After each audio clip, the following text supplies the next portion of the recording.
Hi, good afternoon. How are you? This is Don Clavin, Town of Hempstead Supervisor, and I'm joined, as always, on our Facebook Live communications right now by Councilman Anthony D'Esposito and the head of our Town Emergency Services, Dr. Dave, as he's kindly known. And again, I want to thank all of you who are taking the time to watch, and I hope all of you are safe in your homes and, again, following the protocols of everything we're doing. A couple of quick updates for residents.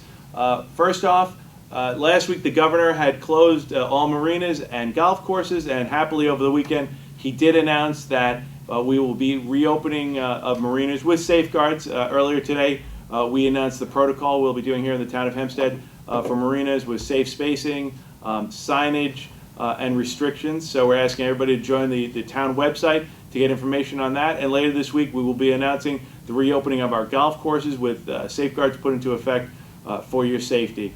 In addition, we did get last time a lot of residents who were talking about extension of tax payments. I'm happy to announce to you that earlier today that the Nassau County Legislature, by emergency declaration, have extended the time period for paying taxes. They're sending it to the county executive, and we're hopeful that the county executive will sign off on that. Also, I have heard word that the governor may also be signing an executive order extending the tax payments. As soon as we get further details on that, we will have it up on our town social media accounts, both Facebook and Twitter. Also, if there is an extension, we will be putting forth a plan for collection of taxes, and Janine Driscoll, the town receiver, and I are working closely with our colleagues, all the town board members, to put a plan into effect to make it convenient, easy, and most importantly safe, both you as well as the staff. And lastly, Saturday, the governor announced that marriage licenses will be available online. I've been in communication on Saturday right after the announcement with Kate Murray, our town clerk. She's already moving forward with initiative to try and get those available online for residents to utilize. And again, every day seems to be a little bit changing, and as it does, we're trying to implement those savings, those changes, and those safeguards for both you, the homeowner, the taxpayers, as well as our almost 1,900 employees. And with that, I do want to take the time to thank our employee workforce again. From every department, it's just amazing. From sanitation to at the crew down at the cemetery, to our highway department, to the water department, and everybody in between. I could sit here and go through every single name. We're grateful. We're grateful for every single one of you. We're grateful for you helping the residents at this time, and we're appreciative. And you should always know that every one of the board members is just thankful we work with you. And we want you to be safe. We want you to be happy. And a lot of you have been putting a lot of yourself forward to make sure a lot of vital services are taking place. With that, let me start off with some comments. Councilman, any comment? Supervisor, just wanted to say thank you again for your leadership during this pandemic. And I also want to thank Dr. Dave. I know some of our residents have been critical of some of our Facebook Live town halls and the information saying that there is some redundancy, but obviously we're answering the questions that's on everyone's mind, and I think that's what's most important here. Dr. Dave has been a valued member of the town of Hempstead for 22 years. It's not something that just started. He's been around for 22 years, and I know I speak on behalf of all the board members, just like Supervisor Clavin said.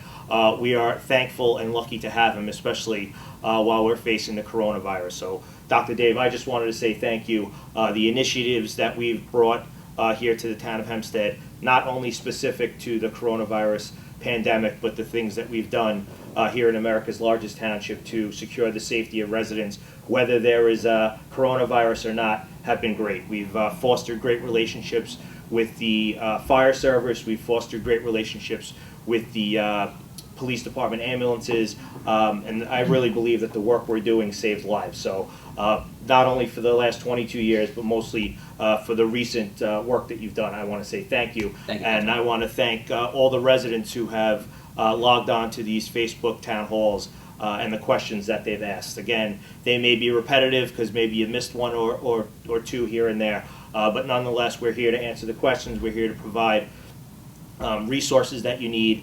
And quite frankly, I think it's great that we're able to bring to our residents, our neighbors, a talented medical doctor that they can ask questions to from the comfort of their couch. So thank you both for your leadership, and I look forward to working with you in the future. Thanks, appreciate it. Doc, you like I said, I think anybody that's been watching and anybody that's reached out to you, you and your entire staff have done an amazing job, and we were all grateful for that. And it's I've actually had a number of residents who have watched it and said, boy, I've learned a lot. There were a lot of great initiatives, so we're all grateful. And in addition, many of you may not realize, through the doctor's and his staff efforts, he's been able to make sure that several staff members were quarantined at appropriate time, which halted the spread of this deadly disease any more of our town facilities. So you've not only been informative, but frankly, you've really saved lives, and it's something that I think we're appreciative here in the town. And I know for a fact there are other towns now looking to follow the model of having an EMS here for our 750,000 residents that live here in the town of Hempstead. And the town of Hempstead is ground zero for this epidemic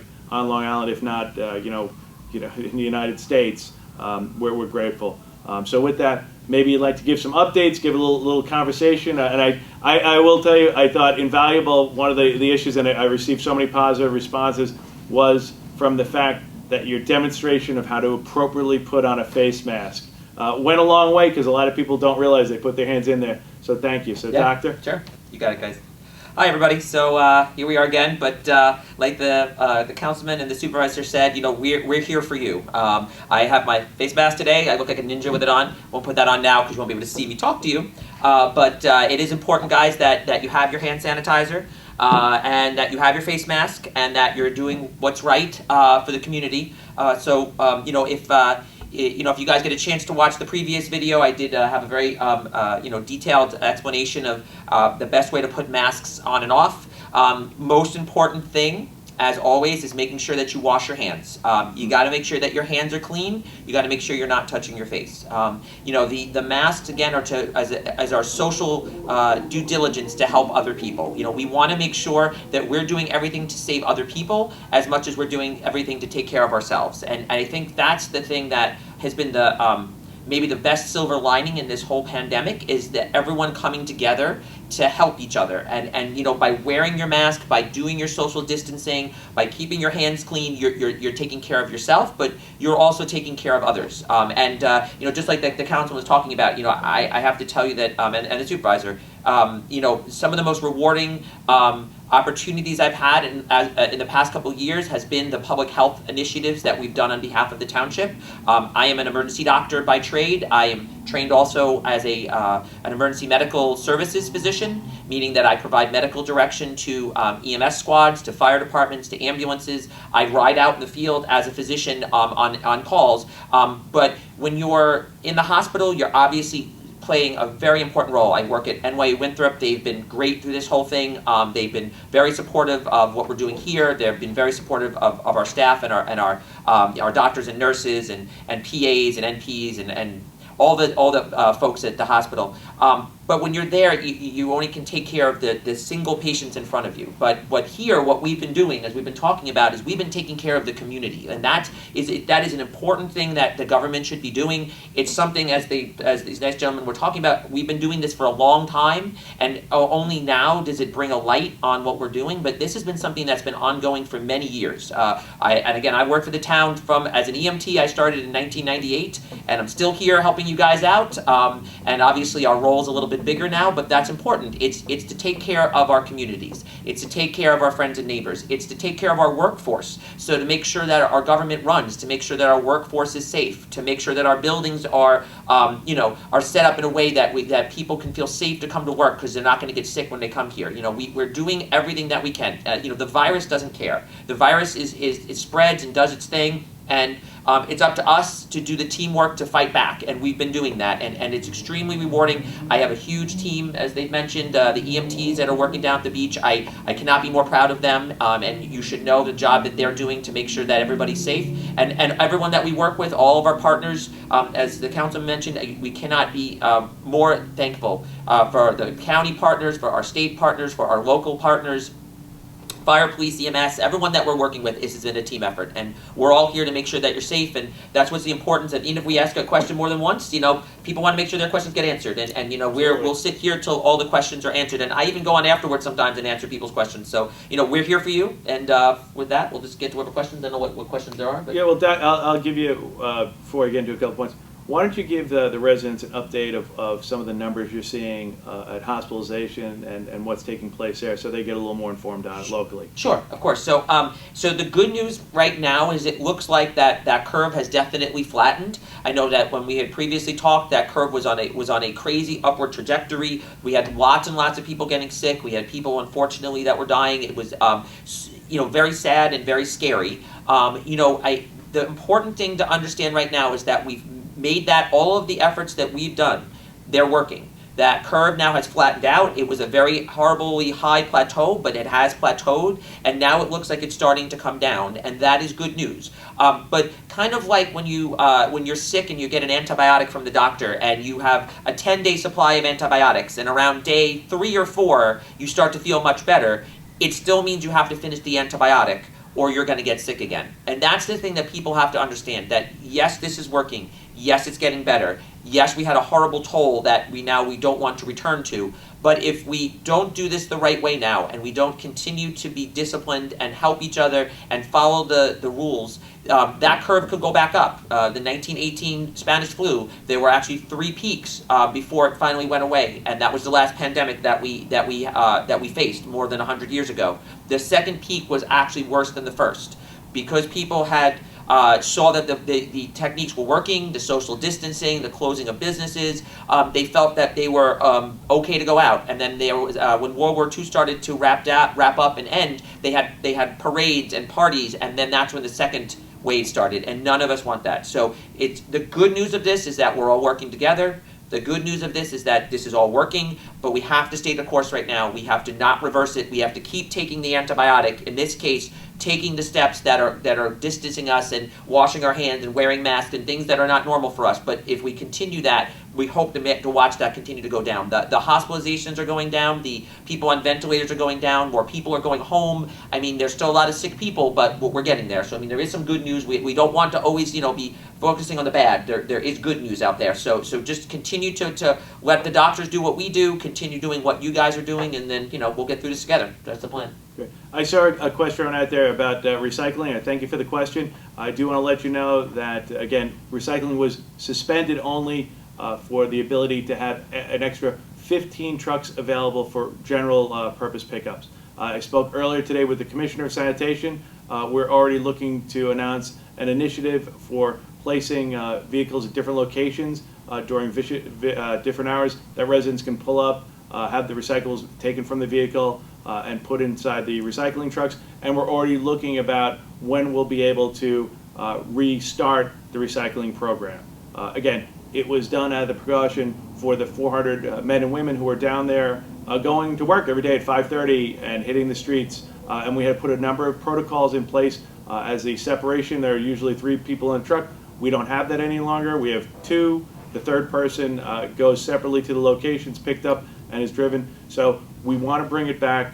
We will do so, and we're going to put forth some initiatives to help you get them out of your house. And I know it's an inconvenience, and I appreciate all of you, but this was done for the safeguarding of employees as well as the general population to ensure that there was general and regular pickup of garbage. And so keep up to date, and we'll let you know when we make the changes. Supervisor, real quick, just those were the techniques that we all talked about, with the recommendations of me from watching things to make sure that our workforce was safe. So what the supervisor is talking about, that's the things that we're doing behind the scenes that you may not necessarily see, but we're doing to protect our workforce and to protect our citizens. So that's we have to change the way we're doing business. This is a whole new world, but we're doing it in a way that's making it safe. Might make it a little slower, might make it a little different, but we got to be safe and still continue everything moving. Yeah, so. and you see a number of questions coming up, saying like, oh, when are you going to reopen parks, and what are you going to do? Somebody had an idea about, are you going to ban block parties and social gatherings? I think the real answer is through the doctor and the directives that are being put forth by the state. We implement policies. Look, in the last week, you had the marinas closed midweek last week in golf courses, and this past weekend they said, okay, we're going to reopen them, but you have to put some safeguards. If the state says we can't do certain things, then we'll have to follow the state's lead. If the governor makes it that you can't do something, we won't. If they say you can, but you have to have safeguards in effect through the advice of the doctor, who's the medical professional, we'll implement those. You know, we want to provide the services that we're allowed to, and want to do it in a manner that's safe for both everybody watching as well as the workforce. Councilman, any? So I know there's a quick question from the president of our great CSEA Local 880 union about PPE that I can answer.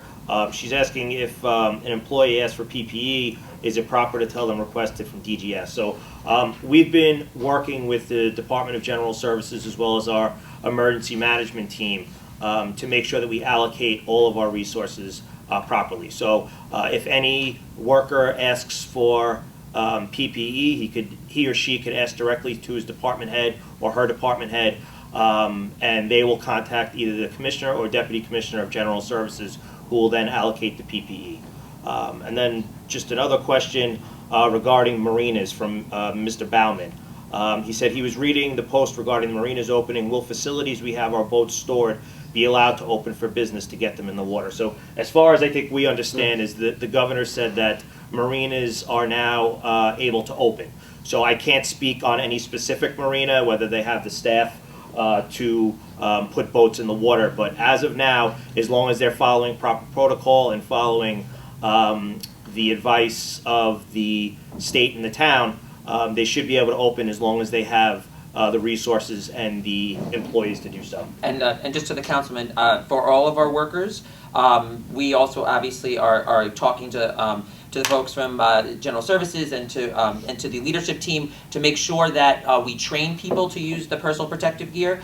Just recently, we learned that there were animal control officers that may be entering people's houses in limited situations where they have to deal with an animal that might be dangerous, and we had a significant concern from the EMS team that they might not have the right equipment. Their boss actually already had equipment for them, but we made sure, just as a double check, that we delivered them personal protective gear kits and actually sent one of our senior EMTs down there to train them in that. So that is something that we're doing, again, to keep the workforce safe. It's very important that not only is that equipment available, but that we have our EMS team out there teaching people how to use it. It's not, some of this stuff is not intuitive. We don't want just the equipment there. We also want to make sure we're teaching them. I have spent a long time in Kate Murray's office at the beginning of this, going through how to put on gloves and how the best way to take the gloves off and make sure you're washing your hands. Same with Janine Driscoll's office. So it's important that our workforce is not only safe but trained and use this stuff properly, and that this stuff is available. So I mean, it's a coordinated effort among all of us to make sure that they're safe. And if there's any concerns, you all know how to reach out to the EMS team. We have a phone number, an emergency medical operations line for our town workers that they can call anytime, and they'll talk to either one of our EMS personnel or me personally as the town's doctor to get their questions answered and make sure they're safe. So that's just another thing that we've been running since the beginning to make sure that our workforce is safe. It's extremely important. Doc, just to kind of enhance on the hotline and the emergency medical operations center that we've set up for our employees, that's something that's sort of unique to a township, right? Very. Yes. Yeah. No. I mean, just having as the supervisor mentioned and stuff, just having a physician working for the town. I've worked here since I started as an EMT and come back, and then we've developed this position, and then over the past couple of years, it became a robust role where I take the lead as the physician, making sure that we do the best things we can for everybody. That emergency medical operations center, that is a unique resource. It's unique to have a town to have a doctor that can offer this this level of recommendations and advice, and then that emergency medical operations center we set up specifically for our workforce to keep them safe, and that is also something that is probably we're leading the pack on that, and maybe someday we'll be teaching others the best way to do this when we get on the other side. But it's definitely something that's never been done before, but has been working great. Something that we initiate from the beginning because we recognize the importance, and something that has grown every day, and it's showing in spades how well it's working. Awesome. I have talked to hundreds and hundreds of our workers, and I think probably almost all of them. It seems. But I feel probably a couple hundred calls a day through that line, and that's important. Yeah. A couple of questions that kind of tie in. People are saying, when are you going to reopen parks? We want to open parks for the ability of people to get out. And unfortunately, you have so many people that are in their homes. There are consequences. Take, for example, the Levy Preserve, which is a wonderful facility. When it was opened and the first week of the governor's lockdown order, Levy Park was so jam-packed that the cars were backing up all the way to Merrick. We had to temporarily close that facility, again, out of the advice of doctor for the safety of people, because you had hundreds and hundreds of people mingling and coming to a location. We want to reopen facilities. Another recent problem we had was Lido Beach West. It's a great town facility. Unfortunately, we had a number of individuals who were showing up down there and not following the etiquette of proper social distancing and hanging out. And unfortunately, we had to take steps. And that ties into what I think is a really great question, is the enforcement.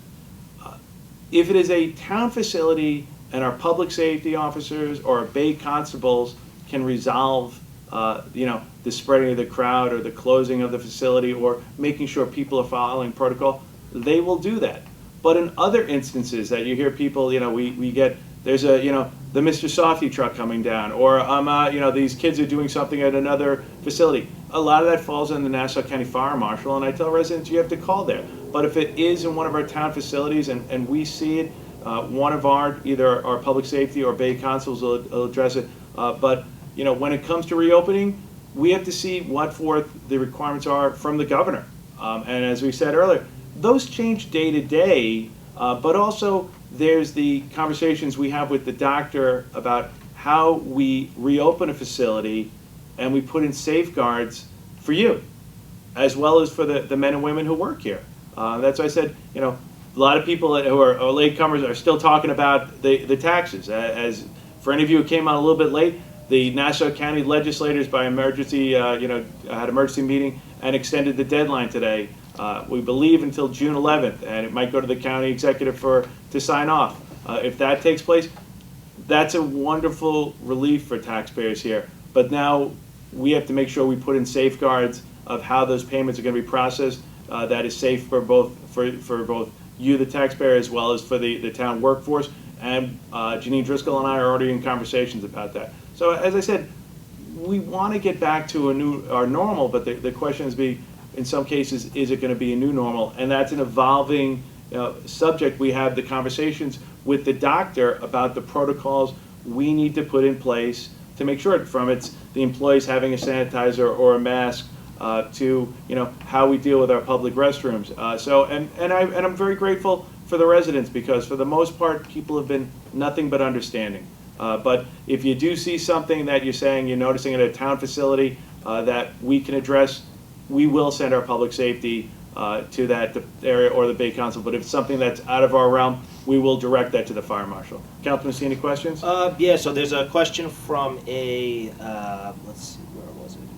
Eileen Costello asking about any updates or announcements for Town of Hempstead lifeguards. And obviously, so many of our summer employees look forward to lifeguarding our beaches, our pools. So as of right now, we're, like the supervisor said, we're following the protocol of the state day by day and really monitoring everything. But if you have any specific questions, you could send an email to aquatics@tohmail.org or give Aquatics a call at 292-9000. They are still processing applications because if and when the town beaches and pools open, we want to be ready for everyone to enjoy their summer. So aquatics@tohmail.org or 292-9000, and you could reach our aquatics department. Yeah. And just to that, guys, first off, I could tell you that our EMS team and our lifeguard team, we work together very closely. I'm pretty much in daily communication with the head of aquatics, Justine Anderson, and with the Parks Commissioner, Frank Zangla. And I can tell you that our EMTs originated as part of the beach patrol. That's where I started in 1998 on a quad on the beach. And our EMTs and our lifeguards obviously understand how important the beaches are. And I can tell you personally that my connection to the beach, I live in Lido Beach now because of all the years that I worked down there. So I now have a condo on the beach because of how much I love the beaches. So any recommendations that we make are going to be what's the safest for everybody, but we do understand at a personal level how important the beaches are and how much people want to be there. But it would be the worst thing ever to open up the beaches, have there be another peak, and have so many more people get sick or get hospitalized or have people die. Like that would not be worth our social our social needs for socializing and relaxing in the summer. So we're going to do what's right. We're going to do what's responsible, and hopefully we get to a part where we can let people enjoy our beaches again. If it's whatever it is, it is. If it has to be delayed because that's the right thing to do, then it'll be delayed, but the beaches will still be there. But do understand that we all know how important that is at a personal level too, just from my background of why I started working here. So I mean, it's just you guys have to understand it's we're all we all live here. We're all Town of Hempstead residents. This is us. It affects us just like it affects you, and that's. I think maybe that gets lost sometimes, so I just wanted to highlight that. Just that's the importance of this. Doc, with the emergency and the new requirements from the governor about face masks out in public or whatnot, we hear on a regular basis that people are wearing gloves and they discard them. They throw them in lots, which in and of itself is very troubling. It's kind of disgusting. It's disgusting, and then it turns up to the cleaning factor. If it's a town facility, you have to make sure the town equipment could do it, or if it's a private facility, they have to do it. Maybe you could just talk to people about a little bit more of the sanitary aspects of what they need to do, and by just discarding them in a parking lot and having a sea of blue, which is revolting in itself. What the downside is of them not thinking this out. Sure. No, that makes sense. And Supervisor, to that point, so guys, everything we're doing, you want to have sanitation be in the forefront. Everything should be as clean as possible. That's why it's so important that we keep our sanitation workers healthy, so they could take the garbage out and make sure everything's clean.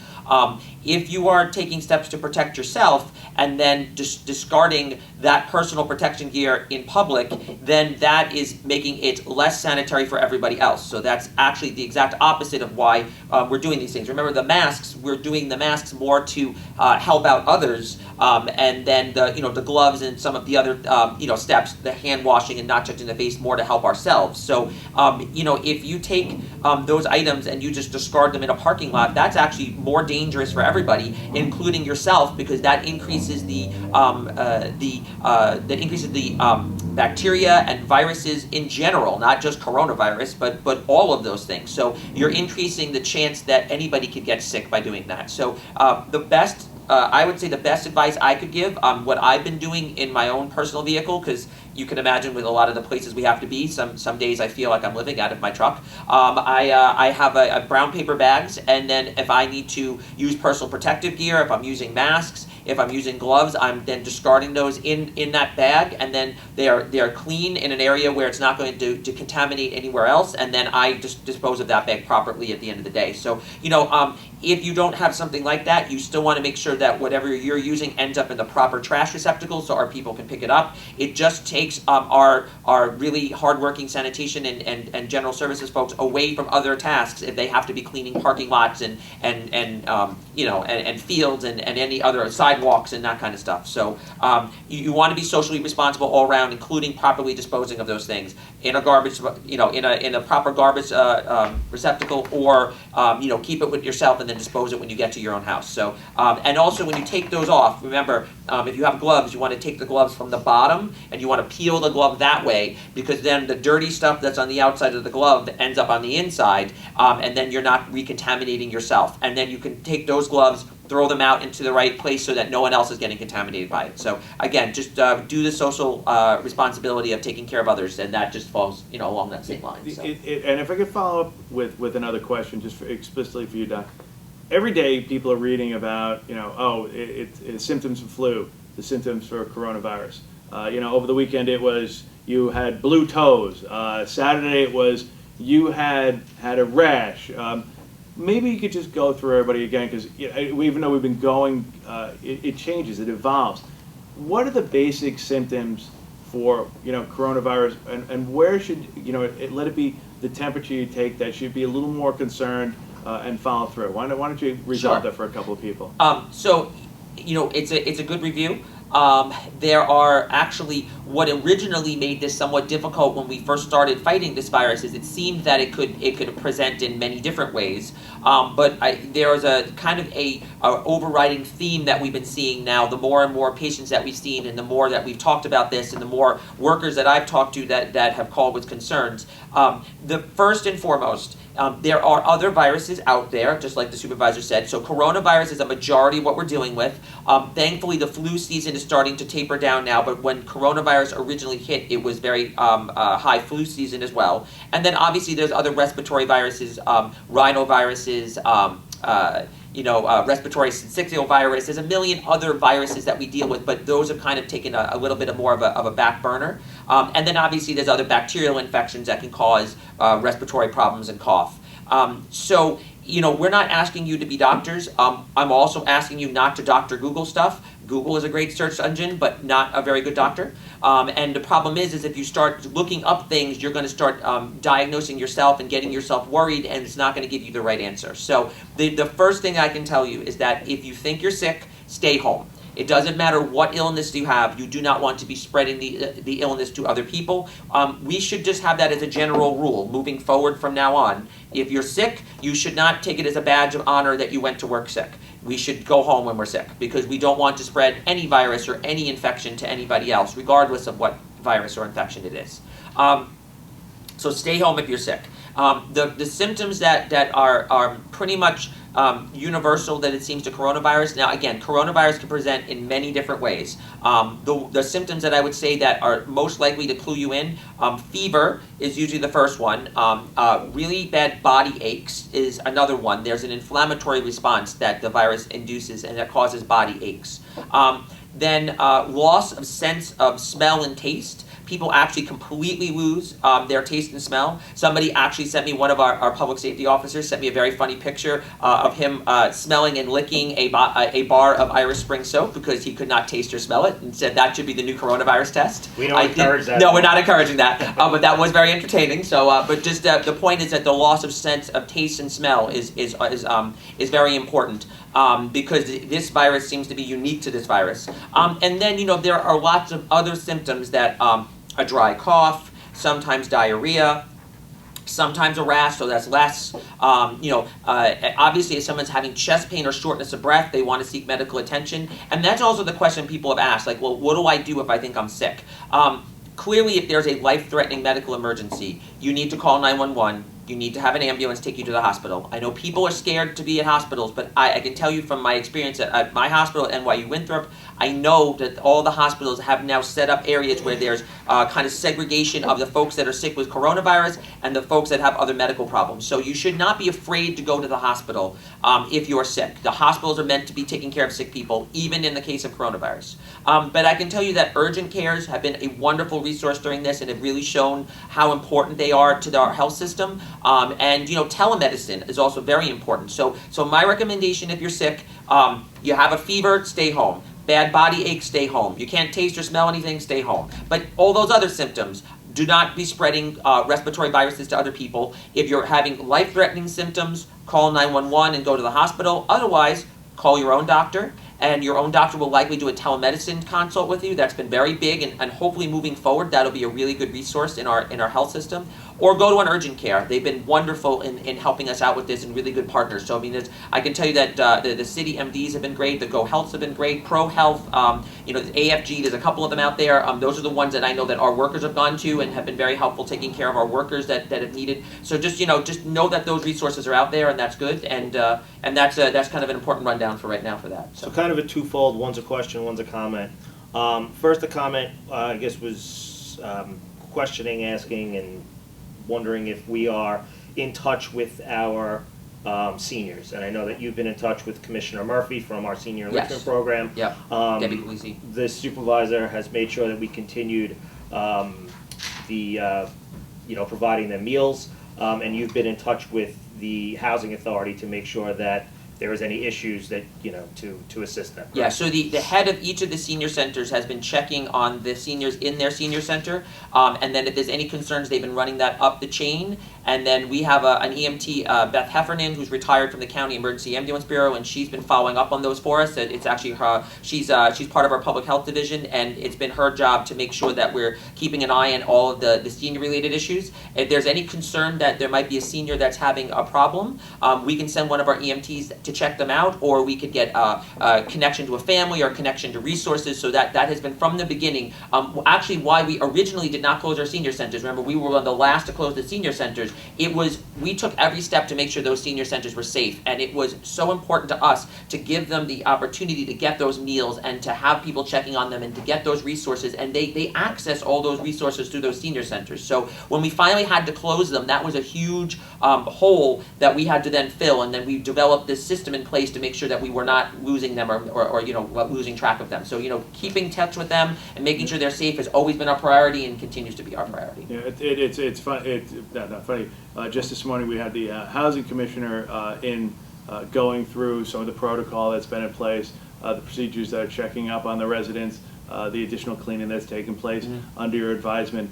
So it's a very important question. But between the housing authority and the senior enrichment, they have been still providing the meals, checking up on residents, and making sure that that people are being monitored and taken care of. Because with all the people sort of being enclosed, you have to be wary of them, yeah. and you have to be very, very concerned. And look, this has affected every community. There is no community that hasn't been touched by this. It's affected everybody in the private sector. To God bless people in the town workforce that we're all personal friends with.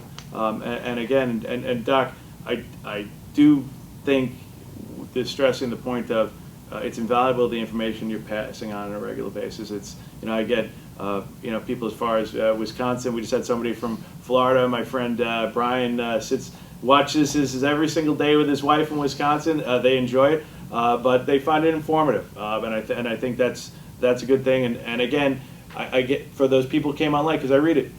We will be reopening under the guidelines of what New York State does. That includes buildings, that includes parks, and when it comes to the programs, we have to see, frankly, what the medical professionals tell us we can and can't do, and as it comes forth, we will share that with you.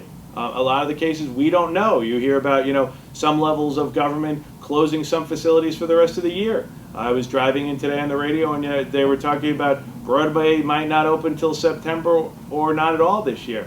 But with that, the town is open, and I do want to remind residents, go to the town website. You can dial the 516-812-3600 number that's been created if you'd like to talk to anything from the building department to the clerk to the receiver of taxes to the parks department. We also have dedicated email accounts for those that are monitored. If you have questions, you're looking for information, you're looking for that application, you're looking to get a building information, we will respond either by email or call you back.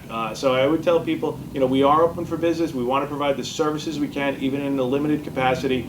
So reach out to us, and we will do. So an interesting question, especially someone like me, born and raised in Island Park on the water. Someone has asked, obviously we're encouraging, as long as you're keeping social distance, go outside and get some fresh air. Obviously, as the weather gets warmer, the south shore of the town of Hempstead has a lot of green flies. We live a lot of marshland, a lot of green flies. So there's a question between mosquitoes, green flies.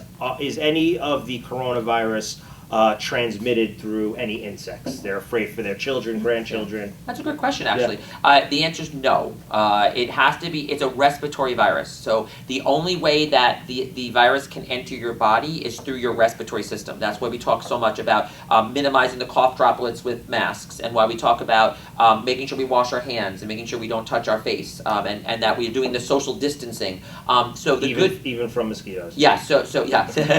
So the good news with this, guys, is it's not a bloodborne pathogen. It is not something that is spread by other, by insects, by even other animals. I mean, there is some thought that this has come up a couple times. Can pets get this? Right, didn't the Bronx Zoo have? Right. So it seems that it's possible that they can accidentally get it, but they are not able then to spread it to other people. So I mean, and it's a very, very low risk to pets or to other animals. So the only way to get this is from person to person transmission right now, and that is through the respiratory tract. So if you're avoiding those respiratory secretions, you're avoiding those droplets, you're washing your hands, you're wearing your mask, you're not touching your face. You can get other viruses like West Nile and things through mosquitoes, but not coronavirus. So that's good news. Yeah, you do talk about how things change, and I constantly am spraying my hands now, and then I never realized how much I did touch my face until. I did it before. I don't know if anyone saw it watching it. I went like this, and I was like, no, and you have to be sensitive. I guess some of the concerns a lot of residents have.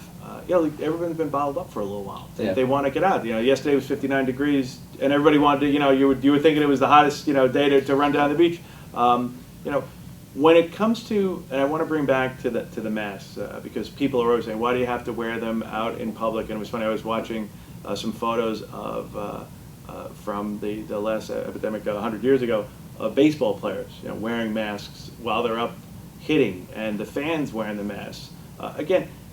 Go through exactly the importance of why a mask is necessary in the public in general and why people could wear it. Sure. So, I talked about this last time as well. The specialized N95 and the ones that are like highly filter masks, those have to stay with the healthcare providers because we are in very close proximity to very sick people, and that helps us stay safe so we can keep your friends and families healthy and you safe. But the general cloth masks are surgical masks. The reason that helps your neighbor is because it's spread by the cough droplets. So we talked about these droplets. When we're talking, when we're breathing, when we're coughing, when we're sneezing, little tiny droplets, they come out of our mouths and they go into the air around us.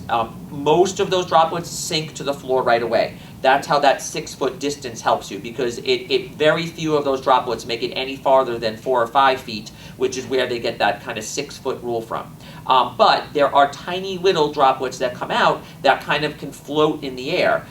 In an open space like this room, in an open air environment like outside, which is why people go outside as long as they're not within 6 feet of each other, it's not being spread through the air. But when you start to get into more enclosed environments with more people around each other, we're talking about businesses, if people are shopping in supermarkets, if people are taking mass transit, if eventually we start to loosen up some of these restrictions and we're allowing people to get more congregated in groups and stuff. Once you start getting more and more people together, then you get the risk of these, what they call a super spreading event, where you could get so many of these tiny little wayward droplets that they kind of collect together and then can spread the disease.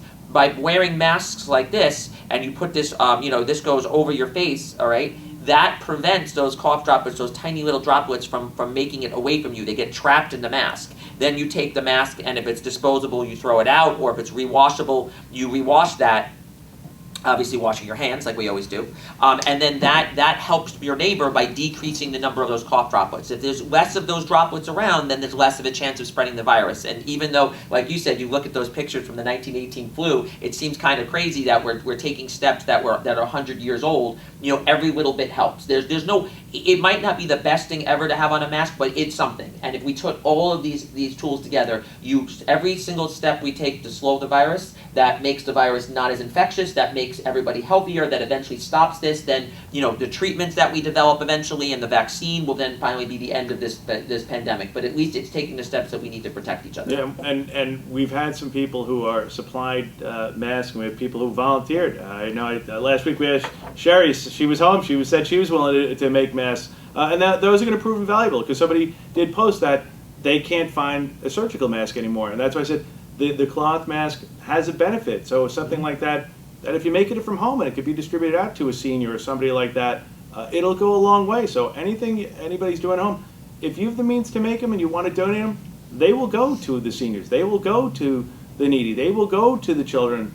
We will get them out because every little bit helps. Councilman, any questions there?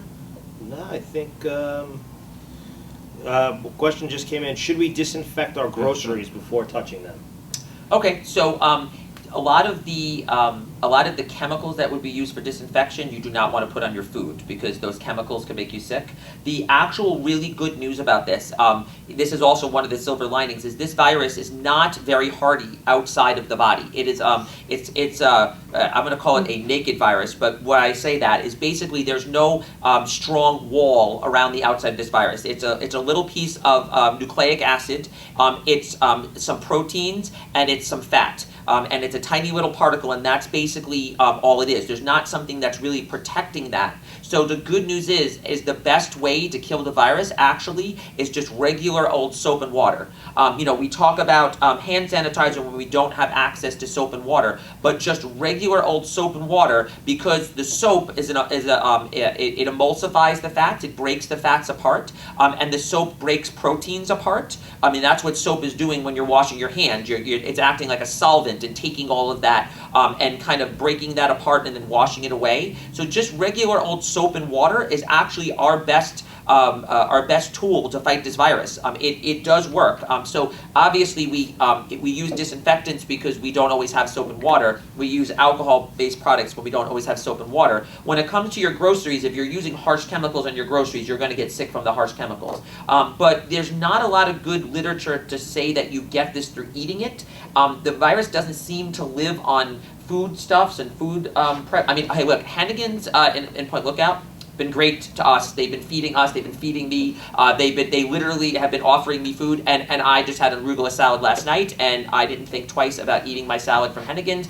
A, they're clean. B, it was yummy. And C, I'm not concerned that I'm going to get this from food as long as you're taking the other steps. So, the regular routine things you would do to clean your food anyway, because it could have, lettuce could have E. coli on it, or, chickens can have other bacteria. You want to do the normal things you do to prep your food. You want to do the normal things you do to clean your food before you eat it. But other than that, there's nothing specific you have to do. The chance of getting this from eating it from food is extremely low.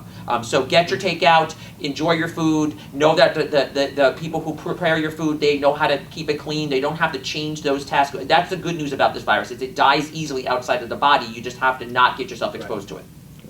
And with that, I want to say thank you to the doctor and the councilman.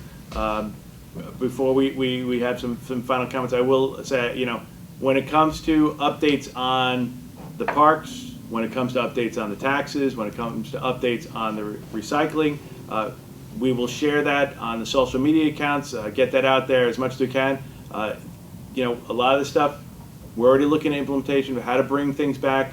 A lot of it falls into the guidance of both the state as well as our medical providers, and that comes from everything from garbage collection to the reopening of various park facilities to equipment. Councilman, any final thoughts? I just want to say thank you all at home for tuning in again, and I hope this finds you and your family safe and healthy. And Dr. Dave, just in your closing comments, if you don't mind, it seems like the news and media loves to focus on, I guess, the negatives that are surrounding coronavirus, and obviously there are a lot of negatives. People are sick, people are losing their lives, but there's also some good news, and that's because of the work of people like yourself, because of our nurses, our doctors, our first responders, our EMS, those in the medical healthcare professions. Can you just kind of fill everyone in on the hospitals and the rate that people are surviving this, beating this, getting it over, and being released to go home with their families and remain healthy for forever? Sure. I mean, first off, just along those lines, please thank your first line. I talked about this last time. Thank your first line responders. Thank your essential workers. And remember, those aren't the people you normally think about. We had talked about me giving a good tip to the kid who checked me out in the grocery store. I mean, there are a lot of people out there that have become first responders who never knew that they were first responders. So it's very important that you thank them, you look out for them, you ask them how they're doing. It means a lot to all of us when you do that. And you should be reassured that we're going to beat this as a community. As healthcare providers, we want to help you. We want to make people safe. We do not want people dying. We are learning every day. Every day, every person we take care of, I mean, even just in having that operations center where I've had the opportunity to talk to hundreds of our workers, I learned what the virus was doing. I learned how the virus was making people sick, and then I was able to give out better advice to people about how to combat that. So just, in a little microcosm of what I did with our town workforce, understand that all of the healthcare providers are doing that that with all of the patients that we're taking care of. So, there's all of these research studies out there, as to what medications work. We've heard about a number of them. We're not sure which ones work, but I can tell you I know of at least 6 or 7 studies right now for treatment possibilities for this, where they're actually researching this to figure that out. People are going home, they're celebrating by playing music in the hospitals when people go home. People do recover from this. Most people who get this do not end up in the hospital and do not end up dying. There's more than 90% of the people that get this. Right now, the case fatality rate in Nassau County is 4%. That is a very high number. But that means that 96% of the people are, so, you have to put some in perspective. The toll has been terrible, and there's no death that is not, impactful. We are sad for everyone, and personally, we mourn for them. But we do everything we can to keep people healthy. We support the folks that lose somebody, because that's terrible. But understand that, we work together. You work to stop the spread. We're gonna find a treatment. There will be a vaccine. Even back in 1918, when they have the flu, they had very limited primitive medicine back then, and that eventually became more like the seasonal flu and went away. It took about 2 years. Hopefully this won't. But understand that life will return to normal at some point. So we just got to remember to work with each other. Understand that people do go home, do get better. The healthcare providers taking care of you learn every day how to do this better. I could tell you real quick before we go. We learned both in the hospital and in EMS that when people are really short of breath, we used to just put one oxygen mask on. Now we've learned that you can actually add a second oxygen source. So we put the little tube in your nose called the nasal cannula and put an oxygen mask over that, and we found that more than anything was saving people's lives. And it was just a little thing that we all figured out collectively between EMS and the hospitals, and when we immediately disseminated that information, saved lives, decreased the number of people that ended up on ventilators, and increased saving lives just by adding those 2 oxygen delivery devices. So that's something we all figured out in real time to save people and to help them get better. So all of that is happening for sure. So if you want to put the light at the end of the tunnel, this will get better. Understand that we're all on top of this, and we'll work on this together, and we'll all get through this. Great. Well, I want to thank you as always, Dr. Dave and Councilman D'Esposito, for being here. I want to thank all of you for taking the time to watch. I hope it was informative. We appreciate the great questions. You can always email us additional questions that we can put on our next Facebook's Live that we could bring forth. Or again, you can email or call the town at 516-812-3600 with any questions. And again, we look forward to reopening, doing it in a safe manner that the doctor says we can implement. And when it comes to recycling, again, there's a big one out there today, that we will be bringing that back, and we were going to put forth a little program to alleviate that. And lastly, I'll finish on this. When it comes to the property taxes, again, for those who joined late, because it's a reoccurring theme, the county legislator majority put forth a declaration today extending that tax payment. It's gone up to the county executive to sign. If she signs that, that will extend the tax payment, and Janine Driscoll and myself with the town board will implement plans for that tax collection. In addition, as I said, Kate Murray, the town clerk, is working on the program to put marriage licenses available online after the governor made that available this past Saturday. So we're working on that. So as things change every day, please go to the town's social media accounts. We'll put any changes of policy procedures that are being done there. And again, please stay safe. You know what? Follow the doctor's advice, and we'll all get through this together. So thank you all very, very much. Stay safe.